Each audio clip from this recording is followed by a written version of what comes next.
Okay, you ready? Mm-hmm. What? Oh, wait. You've been live this whole time. Now we just been live. You've been live for 2 minutes and 40 seconds? No. That's what it says. No, it doesn't. Oh my god. Oh, it's again, with this voice. What do you mean? Doug, What? I don't know what you're talking about.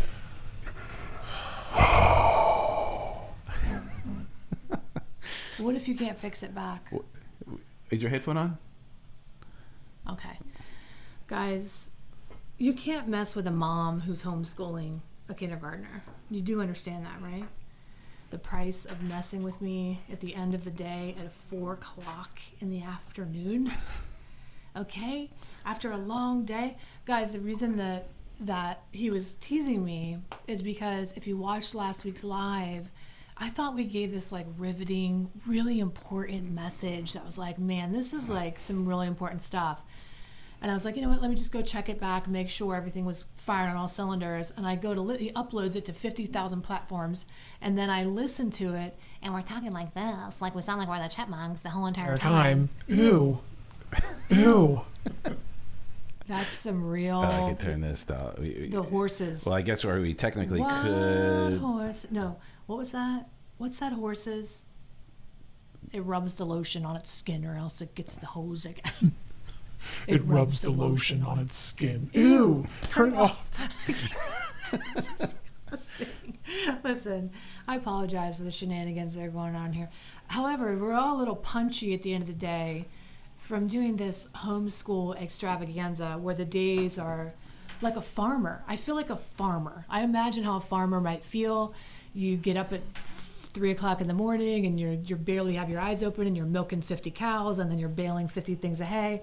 But, you know, it's not necessarily like psychologically taxing, but it's physically taxing. So kindergarten class isn't psychologically taxing. It's Well, no, it kind of is. it kind of is. because it's like watching 4 hours of the Jersey Shore. Kindergarten class observation is like watching the Jersey Shore when you hate the Jersey Shore. It's like watching that kind of television. It is a when little you bit of a have train wreck almost all the time. It's a train wreck all the time, and people are not firing on all cylinders. Well, it's like and little drunk kids. so- like, hey, can you stop hanging upside down and take that out of your mouth? And, you know, oh man, it's crazy.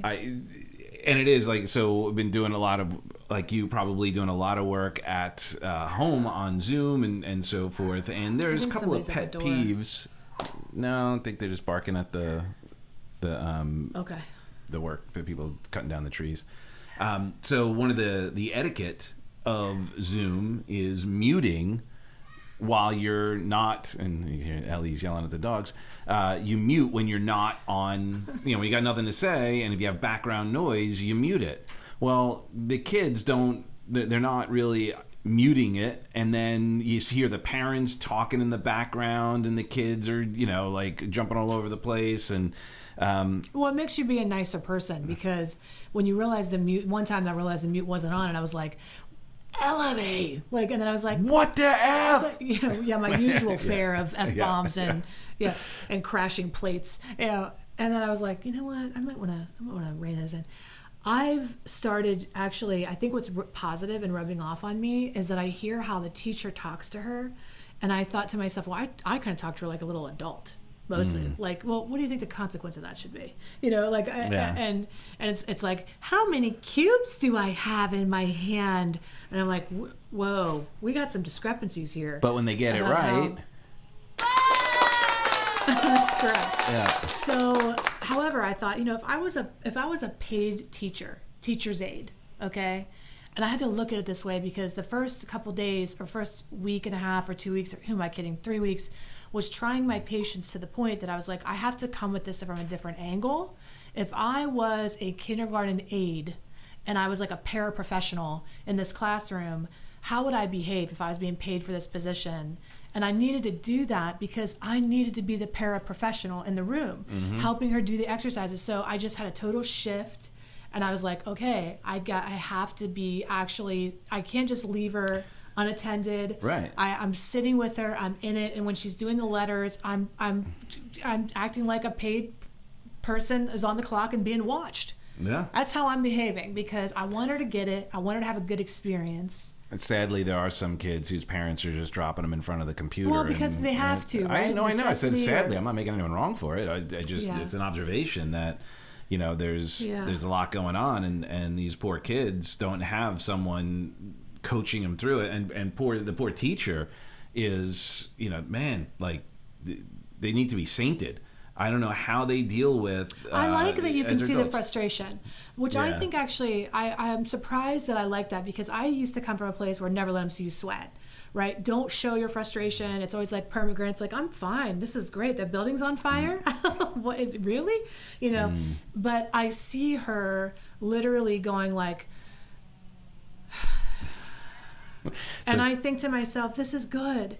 Because we need to be confronted. Well, they need that feedback. They Yeah, I mean, need the kids need to feedback. have some feedback People to need the know, feedback. like, Hey, oh, your okay, this behavior isn't- yeah. is creating this reaction, and not necessarily. I mean, a lot of people have a skewed view of that because they grew up with such dysfunction. It's like, oh, my Yeah. behavior caused the backhand or the belt or whatever. But no, but in it's a knowing healthy that, way, yeah. that's a healthy way to Well, reflect but it. I mean, again, guys, for any of our friends here, if you're watching now or replay, share some of your stories that you're having with homeschooling. We had, the poor teacher, like basically going frustrated because all the student wanted to do kept calling out to say, I see you, I see you, I see you, like just to say like, and she was like, oh, please just mute, please Right. just mute Just already. mute. I Yeah. know you see me, For the you're gonna love of see me God. all day. Mute. Like, Stacy, I explained that last week. It's like when you're hijacked in a corporate meeting that you have to attend that you can't get out of, and you've got to kind of be like, it's fine, we're all going to be fine. And then there's that one like Cindy in the corner who keeps raising her hand, asking the dumbest questions. You're like, we've already covered that. Where are we at? did you not get the report? And you get just like, oh God damn it, Cindy. You just get so frustrated, but they're 5. Well, that's the thing. Here we are. We're talking about 5 and 6 year olds here, like they should be behaving like adults. God damn it, Cindy, get your shit together. Yeah. Come on. What's wrong with Come on, you? it's day 13. Keep up. 5 cubes. You can't spell dirigible? It's an N.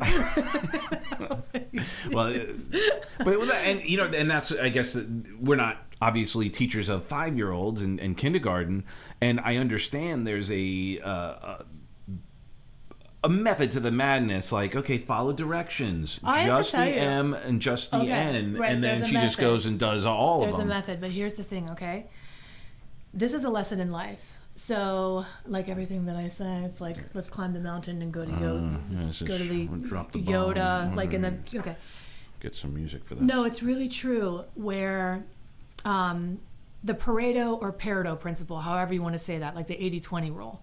When I was in business, I used to go in and take over companies that were struggling, right? And go in, and I know this is really boring. Is this boring? No, I used I'm to gonna fix I'm them. gonna score it for I used to you. go into companies that were struggling and try to turn them around. Their numbers weren't where they needed to be.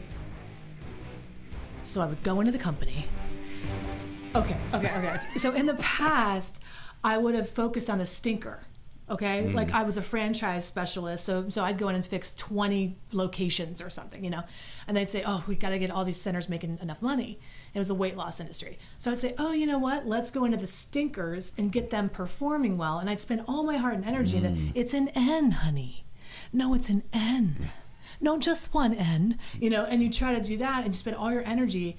And then I read this Pareto principle, the 80-20 rule from John Maxwell, one of John Maxwell's 21 irrefutable laws of leadership. 80-20 rule. And it was like you focus on the 20% because the 20% of the people are doing the 80% of the work. And in a company, that's true, where you focus on the ones that are doing so great already and just get them to the next level. Now, that's not our philosophy here because nobody left behind, right? Well, what the hell is this? Everybody's behind. Yeah. Okay. In order, We're so all behind look, already. if So one person's not going to learn, nobody's going to learn. so So it's at like- least we got the N. So I'm thinking to myself, we've got to find a way to give her. You just want to be close to me? Yeah. You're maybe. Oh, hi, snuggly. Yeah. Love it. Okay. So yeah, basically, they have to focus on the 20 on the 80%, And that's a real shame for me, because I think to myself, well, how long am I going to allow that? How long am I going to allow her to be sitting there like this because somebody can't sit down? And they can't, or just they Do you can't understand? keep up Like, with just the academics. That's not going to work. I'm not going to let her have her suffer the consequences because we're all in this together. You know, we're all not in this together. And like people think that, like, just say that we're all in this together. But here's the reality. You're in it your way. I'm in it my way. We're all in a similar situation, but we're not the same. Everybody's experiencing this radically different. And that's okay. That's how it's supposed to be. But to lump everybody in, oh no, we're all having the same experience. Everybody's equal. No, you have the same experience as me and you believe the same. No, honey, no. Because I'm having a very different experience, right? I'm confident of that. You look at a family, a dysfunctional family. We're a dysfunctional world right now. And you ask two siblings in a dysfunctional family, you go, hey, what happened there? Do you know the radical accounts you'll get? Two totally different accounts. So, you know, she goes back to school on Monday. That's not going to last. She'll be right back at home. I am Debbie Downer. I'm sorry, guys. Let's talk about something really exciting. We just got back from lunch. And we got to see two of our friends that we haven't seen in a long time that are just thriving and surviving. And we're not going to mention any names, but the reason that this is so important is because these are two people that happen to be in recovery, right? They're in multiple year recovery. Past clients that And are crushing it. Past clients that we just fell in love with, and as we do with the people we get to work with and keep in touch over the years. And it's not an easy time to be sober or in recovery right now. I don't know if you know that or if you know people that are in recovery, but there's lots of people that the relapse rate is through the roof. And I've actually lost two people that I really cared about very much just since this whole thing started. But here are two people that are so committed to the path and just sharing with us, you know, their beliefs. And I'll tell you what really, the number one thing that came for me from that, and of course the hugs are unbelievable. And yes, we hugged. But humility and gratitude, those are the two things, right? Humility and gratitude were the two things they displayed. And they were pretty humble and grateful too. You're the best at humility. I know. I don't like when I think There's about like nobody who is better at who's more humble than me, and Right. I don't nobody. think there's anybody who's as humble as I am. I'm the most humble You're the that best is on at the that. planet. You rock at it. Yeah, I'm good. But yeah, no, totally. Where it was, they were just so like grounded in like, hey, you know, we're just so grateful to have these opportunities to be able to help, to be able to make a difference, and to be able to have lunch with us, and to be able to get together. It's important that we stay present to those things.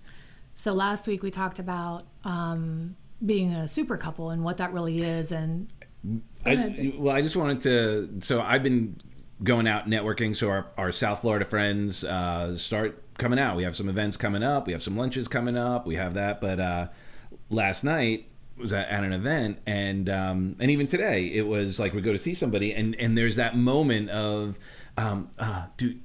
do we fist bump? Do we elbow bump? Hug? Like, what are we doing? And I whatever think you want. I mean, that's such an individual thing. No, I know, but the fact that it's like a conversation now for some people, because there's an awkward moment where maybe you used to hug and now like, oh, are we going to be doing that? And I've just taken the approach that if you're out, like if you're going out and you're going to a dinner or you're going to a networking event, that you're very likely in the I'm a hugger, not going to be or at least handshaker. Kind of person. But at first, it's getting better, but at first it was that weird moment where you're just like, oh, what am I doing? The elbow? We doing the foot thing? The kick, the kid and play? Are you like greeting? the kindergarten class with the teacher that's hip and cool and tries to do a million different handshakes with different people as they enter the classroom? I'm not. Yeah. No, I'm like, give me a hug. I'm giving you a hug. And then I do. Nice. So... Mic drop for hugs. Mic drop for hugs. Alrighty. Well, yeah. I digress. Sorry, you were. I didn't mean to throw you off course. We were talking about being the power. You can't couple. throw me off course. I'm like a ship at sea, always knowing exactly where I'm going. Connection lost. I can get it back. Okay. It's not the connection, the internet. So, guys, basically, we talked about being a power couple last week before the Alvin and the Chipmunks came to town with our voices, and we sounded absolutely ridiculous. That's the wrong direction. And it kind of sounded like this. And yeah, and it wasn't good. So, but I thought it was such a good thing that I wanted to just address some of the key things that I think are really important in surviving this time right now. And what is a power couple? Is just like two people committed to bettering themselves on the path, using. Yeah, so it's so interesting. Like, Opportunities what to is a grow. power couple? And really, everybody, even a relationship, technically isn't a power couple. But a lot of times there's a lot of thoughts behind. But really, it's I think it's two people strong-willed- efforting. Efforting, Two efforting two people. people, That's a power couple. strong-willed people who have their beliefs, who have their values, and who are willing to Effort. to work on keeping them, staying in your own ship and also being in the ocean together, kind of thing. An Because I, a me, and a we. Yeah. The thing is, that's really it. A power couple is two people efforting at the relationship, efforting at life. Because what happens when you have one person efforting and another person relaxing and just taking a snooze? One person gets resentful from having to do everything, or it's unbalanced. They get all their love and affection by having to do all the work. And if this person says, hey, I want to try now, I want to step up, like you're picture two people in a rowboat, right? And they're both, and one person's rowing and the other person's taking it easy. just going in a circle. And they get resentful, right? Yeah, and they're just chasing they're just going around and around. But they get their value out of that, right? So when somebody else wants to paddle, they're like, ooh, if you do Well, hey, paddling yeah. too, then you're not going to want me anymore. I need to do all the paddling. It's codependent. So as a power couple, you move from this dependence thing where one person's doing everything and it's completely unbalanced, and you move out of independence where we're both doing our own thing and we don't work together at all. We just go conquer individually. It's just interdependence, where it's like we're relying on each other's strengths to become a bigger force for good in the world, or a force for good in our family, or whatever it is that we're trying to do and accomplish as a team. And God help me, I'm so grateful that I have an efforting man in my life. But I only attracted that because I stopped being the person that got all my value from doing all the efforting. Yeah. Right? Well, and if you think about, and it's a deeper conversation, and it's the work that we do, is that a lot of the work, the efforting sometimes that people do, if they're not careful, You do it know could it's be effort. effort. Effort. Like It a would require fort in the efforting. woods. It's like a fort in Like the a woods. fort It's in the woods. Efforting. Okay. Is oftentimes we want to check what's the motivation. This is where motives do matter. Are you running from something? Are you acting out of fear, or is it out of support? Is it out of love? Is it out of not expecting a specific result per se, other than the result of showing the love, showing the care, showing the an ecological outcome? Yeah, most people don't give to just let it go, land where it goes, right? Right. Most people don't walk through the world and say, let me just contribute to you, and I don't have an agenda. I don't have an outcome. Right. But they contribute because it's on their heart to contribute. And they're not attached to an outcome of it. Most of us, if we're honest, are all kind of attached to an outcome in some way, right? However, even if you're not attached to an outcome and you're just giving, we this lie we believe that relationships are like 50-50, right? That's really not what I'm talking about. Like efforting, like, hey, you bring your 50 and I bring my 50. That's a talk for a different time, but that's like a scorekeeping type of scenario, right? So if you're not bringing all your A game right now in this time, then I'm going to withhold. And I'm not going to bring what I need to bring because you're not bringing what you bring. And then we get into this tit for tat, and that's extremely unhealthy and codependent. But sometimes in a relationship, somebody's given 80, somebody else is given 20, somebody's given 70 and 30, and it ebbs and flows. The problem is we don't want it to stay in one place, because the balance doesn't always look like even Steven. The balance looks like this back and forth that always kind of levels itself out in the end. I mean, right? The big picture. You could use the day, like lunar cycle, right? The day and night. Like there's the ebb and flow that way, where the tide comes in, the tide goes out. The balance is in the exposure of the tide as opposed to an expectation that it has to go one way, and like, okay, like it's always putting a penny here, putting a penny there, putting a weight here, putting a weight there, making sure it's always staying in one place. So for me, the reason this is such an important conversation, we talk about this interdependence, our strengths and weaknesses, and bringing your willingness to the relationship and your efforting to the relationship. See, there is an O in it. It's really about, for somebody like me who's very strong-willed, right? Go, go, go, go all the time, get it done, not for the sake of achieving, like, look at me. I'm not a bragger. I don't really care about any of that. I don't care about stuff. I don't care about things. I don't post my stuff on my Instagram so somebody goes, wow, you're so cool. I'm repulsed by that a lot of the time. People bragging about themselves, like, it really grosses me out to a whole new level, and I need to work on that because I shouldn't get that triggered up by it. I get it. But I go, go, go because it's part of my mission to do so. It makes me feel complete to bring it all the time, right? I wake up thinking, what do I need to do, right? What needs to happen today in order for this to go down? But at this time right now, and it's important for me to always be bringing that 100% or 80% or whatever, right? Always be bringing it all the time. But how I bring it is changing right now. My role is changing in the relationship, in the family, and my willingness to be able to come to my husband and say, I'm efforting over here a lot now, right? Like with Ella V home and homeschooling, and she is our number one priority. We've decided to bring a child into the world, and so that was our deal, and right? apparently you got to feed them like every apparently day. You got to take care of these little shits, right? So I, they get bigger, and then they need new clothes. Needs. Like, what the heck? Problems. It's never stopped. Like they like to talk and they stuff, need a bath, and you got to like every listen day. to them at least. Right? Hair brushed. Snacks. The snacks alone will get you. It never ends. It's like they're breathing all the time. It never does that. Right. So for me to be able to say, okay, if I'm going to bring it there, what do I need from my husband in this shifting time? And if you're a power couple, you can't be afraid, number one, to let your needs shift, to let your desires shift, but to be able to communicate those openly with each other and not have it mean anything. Hey, I'm stepping up in this area. Can you step up in this area? Hey, this is the support I need over here because I can't bring it over here, right? Hey, we have a lot of plans to partner and do workshops and seminars and a speaker boot camp. Hey, you might have to do that by yourself because I need to be realistic, right? There's this new dynamic, and I have to be okay with those roles shifting and changing. And I think a lot of achievers, a lot of people that are a power couple are committed to how that's supposed to look, right?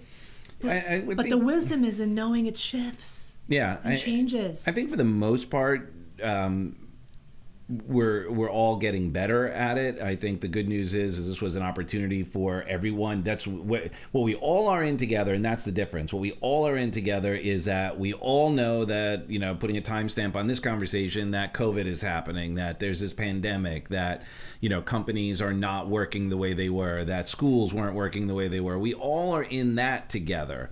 What we're not in together is specifically how we're going to do it. And what happens is where the stress comes in is when it's going a way you think it shouldn't. And that goes on a macro and on a micro, because on the big picture, we could all have beliefs the way we think it should go. It should be And this it's way, it never should be gonna do that, that. and it's not. And then we have micro where it should be this way in a relationship. It should be that way. I should be doing this, and you should be doing that, et cetera, et cetera. And the flexibility that Heidi's talking about is that willingness to go, okay, that's the way it may have been before, and it worked then, and things are different now, and we have a new kind of perspective here. We have new responsibilities. In the past, we didn't have to worry about Ellie having school at home, just like you probably didn't have to worry about someone doing school from home. You may have gone into work, and now you're having to do that from home, and now everybody's all in the same place, and it becomes this pressure cooker where it's like never a break, never a, it's just go in one thing or another, and it's like even in the same space, so that all the triggers and anchors are there because you're seeing the same thing, seeing the same faces, seeing the same environment, and that's where the true power comes in, is when we can step back and go, okay, what do you need? What do I need? Right. I had the lie, and I had a client who had the same lie that, I'm sitting there at the computer with Ellie for 6 hours a day. Let's be real, right? 6 hours straight, because I'm unwilling. A parent can tell me and write me and say, well, just leave her sitting in front of the computer. That's not my style. We're not in this together that way, okay? I'm in this a different way than you're in this, and that's okay. We all respect our differences. But I was tempted to sit there and go, I'm getting nothing done, right? And even swear and be so upset, like I'm getting nothing done. I'm not making my videos. I'm not working on the marketing aspect. I'm not, I should be doing this. I should be doing that. And to think to myself, I'm getting nothing done because it doesn't deal with my company, doesn't deal with my business, is really sad when you think about it. Because what was I really getting done? Other than our cat having this moment. She loves me so much, and I'm really grateful she does. Look, what was I getting done? I was there to support her. I was there to support our girl throughout the day. And this experience is fleeting. Mm-hmm. This is temporary. This isn't going to last. When I'm sure she's 11 or 13, I'm going to pray for the days where she wants to spend 5 minutes with me, let alone 6 hours sitting beside me. So well, I don't know. Let's ask all the people with the 11, 12-year-olds right now who are sitting at home going, oh my God, when are you going back? So the season is so short, but the lie for the producers in the world and the achievers or the people that are the entrepreneurial people is like, oh my God, I need to get out there. Nothing's getting done while I'm sitting here. Everything's getting done. Like the Tao says, I'm doing, the nothing is being done, but everything's done exactly, right? Mm-hmm. Like that kind of concept. It's like, yes, it's all being done. And Ellie, I know I'm pouring into her, and that's okay. That's enough. It's like this other concept right now of like, what's enough? How much are you supposed to be doing right now? Can you cut yourself some slack and redefine what productive is? I mean, a lot of us actually need this conversation. As a power couple or as a power person, are you willing to redefine productivity? Are you willing to redefine purpose during these times right now and simplify? I had to pivot. Look at all my P words. Are you impressed? And you're not popping a lot of P's. I had to pivot during this time because before I was taking like more one-on-one clients, but I pivoted, believe it or not, to just focusing more on certifying coaches. And the reason behind that is because if I focus more on certifying coaches, they're helping more people, even though I can't take a bunch of new clients right now, and I really can't. Mm-hmm. I've stopped, as you know. I'm just kind of maintaining the people that I have.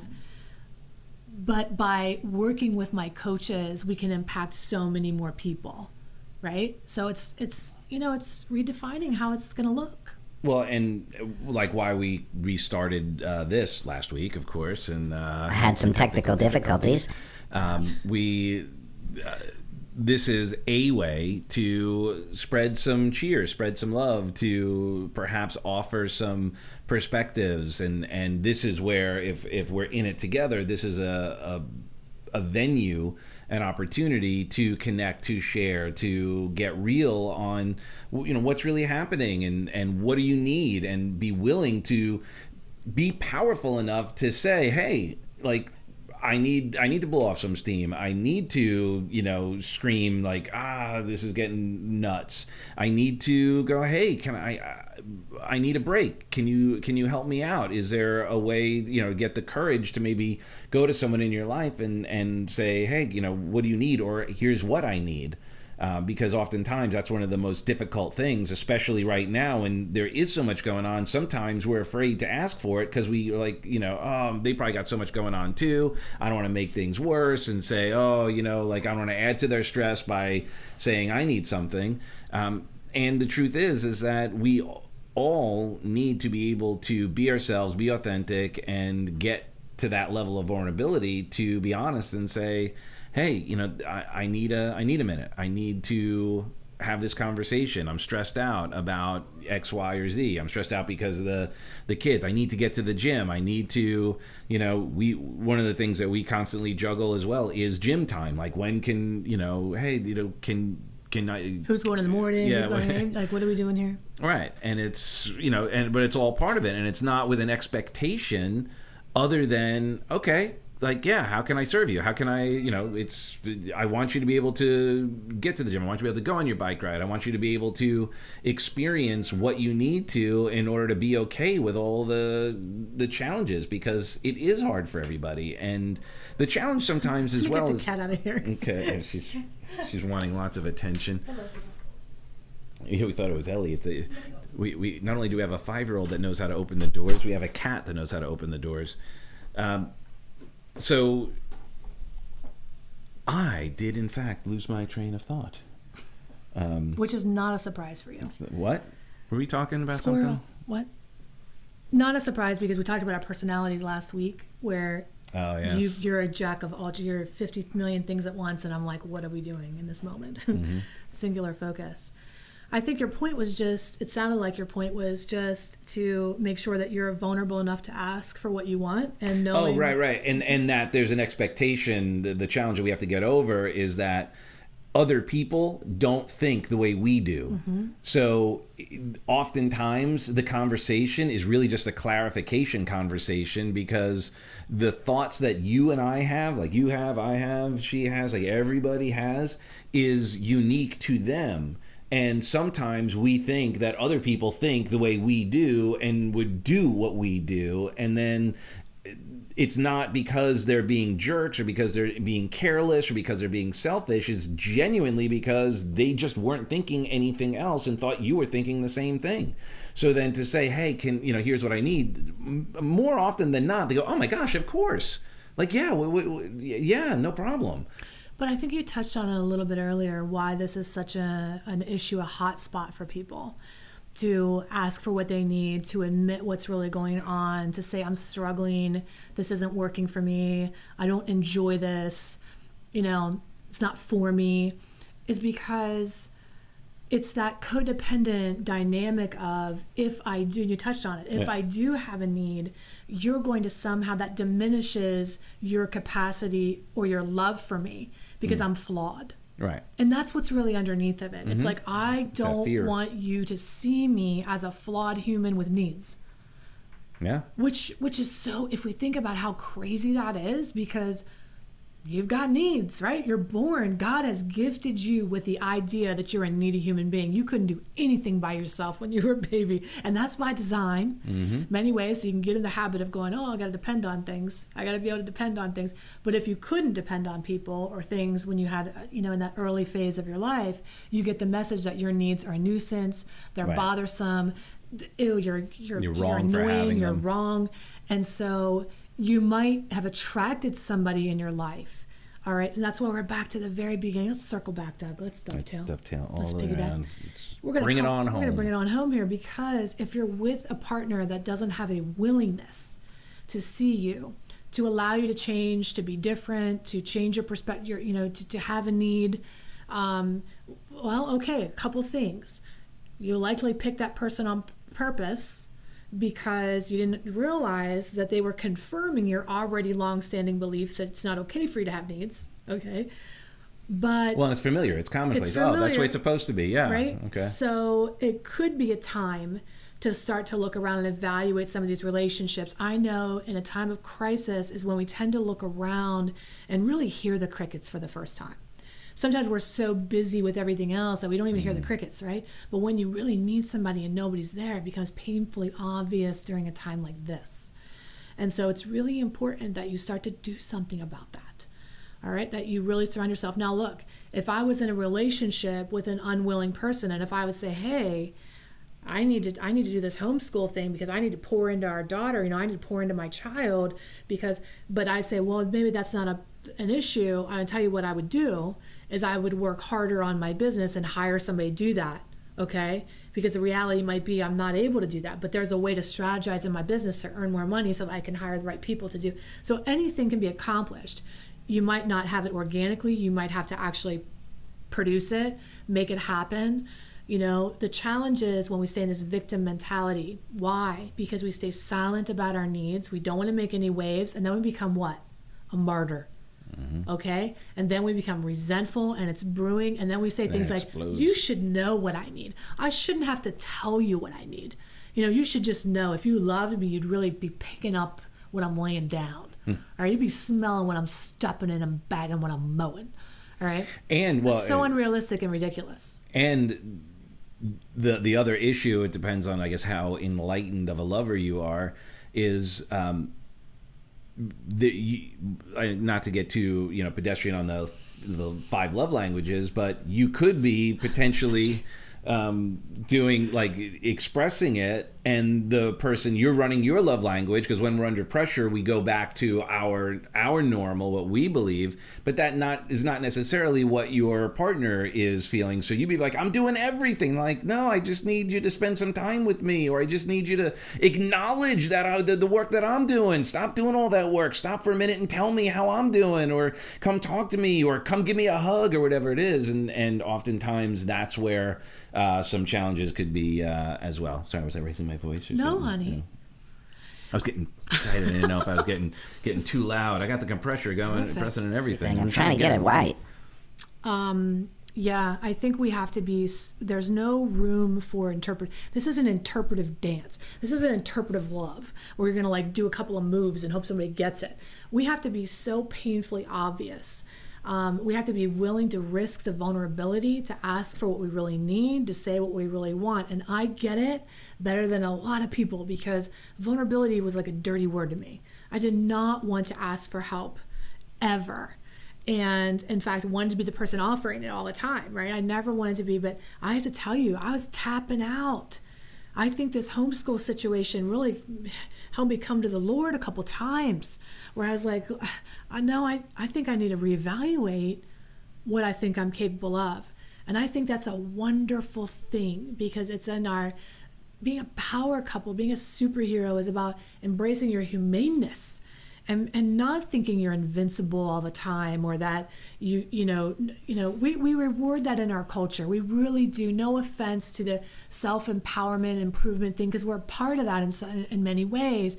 But this, like, step up, power through, you got this, no weakness. If you're a Cobra Kai person, I feel you, boo. No mercy. Strike okay? first, strike hard, no mercy. No mercy. Yes, Sensei. So I get it, right? Like, we want to be like power on and power through. But there's no truth in that. There's no beauty in that. There's no humaneness in that. There's no authenticity. Authenticity in that. That's the word I was looking for. That is, and ultimately connection.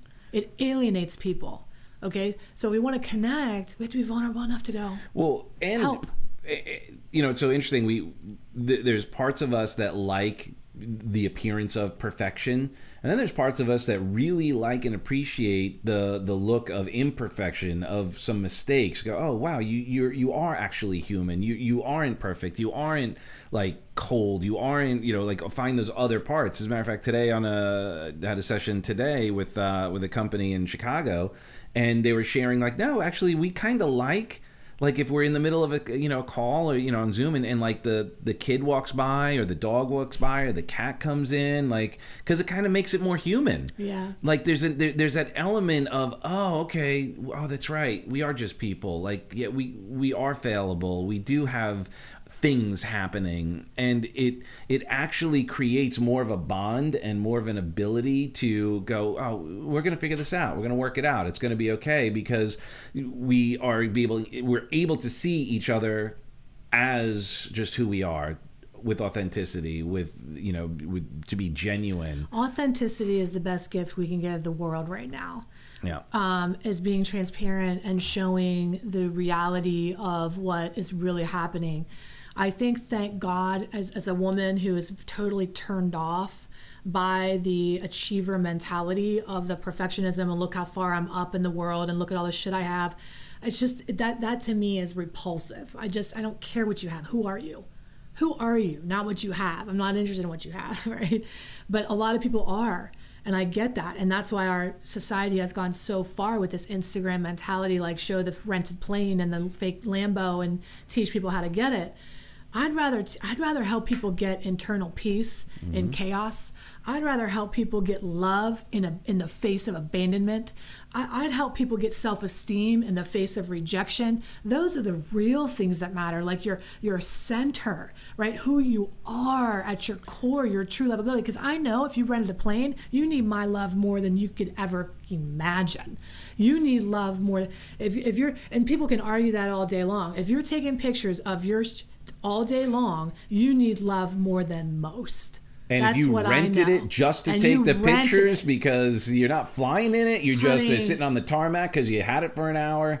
Can you love yourself when the phone stops ringing, the clients leave you, your stuff falls apart, your business crumbles? Can you still feel good about who you are? Can your marriage survive when the phone stop ringing? Can your business thrive when you have to pivot because you know why you do it, not much how much money you're making, right? Does your purpose outweigh the fleeting seasons of what's happening? And so that's really what we're talking about. But in order to be able to withstand that pressure, you have to be vulnerable. You have to be real and honest about what's really happening. And so that's our goal, is to just offer a perspective of that genuine kind of here's what it is. Let your here's what- freak flag fly. do you be you weirdo? Yeah. Like, hey, right? Do you, boo? Do you boo? I don't think you've ever said boo. I Your never. entire life. Well, I did. Actually, I went, when I met you, "Boo. Boo." you weren't a term of endearment kind of guy at all. You weren't really like a sweetie, honey, babe. Anyway, that wasn't really in your I wasn't? vernacular. No, I don't think so. Bunny. You used to call me like a bunny, but that was started to be cool, like a hip, like a, I don't know, not like a hipster, but Yeah, I'm hip. I'm cool. I'm where it's at, Daddy-O. Ain't that right, kitty Yeah, cat? but listen- where it's at, kitty cat? where's that kitty cat? We got to wrap it up, but I have to tell you, last night we were binge watching Cobra Kai again because we're just catching up, and just everybody say like a global prayer that Allie comes back in season 3. But we laughed so hard during the dream sequence, and if you guys haven't watched this, I'm sorry, you just need to Gotta get on go, board, yeah. okay? But the dream sequence where they had the love scene to White Snake. Yeah, here I go. Again on my own. She's doing the whole pouring Coors Light on her body, like you know. Tawny Katane moves. Tawny The other Katane on the other hood thing of a wasn't car. missing was the hood of the car. Do you but know she I had actually everything feel else. like I've done all those moves in that dream sequence. Pouring the Coors Light on yourself, or the Yeah. I don't remember that. It wasn't with you. What? I'm just joking. I'm not. I've done most of those things. No. Because you know what? Here's what's really funny. That was the gonna do? ultimate dream for like most people would think, oh, that's how you're supposed to do it. That's how you're supposed to do, the whole thing. No, I haven't done most of those things. Anyway, guys, we just want to tell you. Okay, hold on. Let's try and find that here. What are you finding? Sorry, guys. Oh, last week it was really funny. We had that moment about when I told you something that you didn't know and you had a reaction. I was like, get your popcorn. Anyway, we love you. Our intention is to come on every Wednesday to be with you and to just connect. And we are on multiple platforms with Restream. So if you've been commenting, just know we love you. We see you after, and we'll come back in and comment. And if there's something you'd like us to talk about on a Wednesday, go ahead and give us a suggestion in the comments and let us know what you want us to talk about. Because we're really here for you. I mean, of course, we were having fun, but we're here for you. All right? Yeah, what happened? I'm trying to. I don't know, but you're taking the whole end of the show I to know. say, honey, It's just not coming. just let it go, babe. Can't get it. Release the expectation. Let's All right, play guys, we anything. love you. We love you so much. You want to do your sign off, babe? Yeah, hold on. I was trying. Guys, Okay. so sorry. We love you for who you are and who you aren't. And if we had here I go again on my phone, I'd be playing it. Yeah. All right, so we love you. Sorry. We will see you See you next week. And please, anything we can do to support you, to serve you, please do so.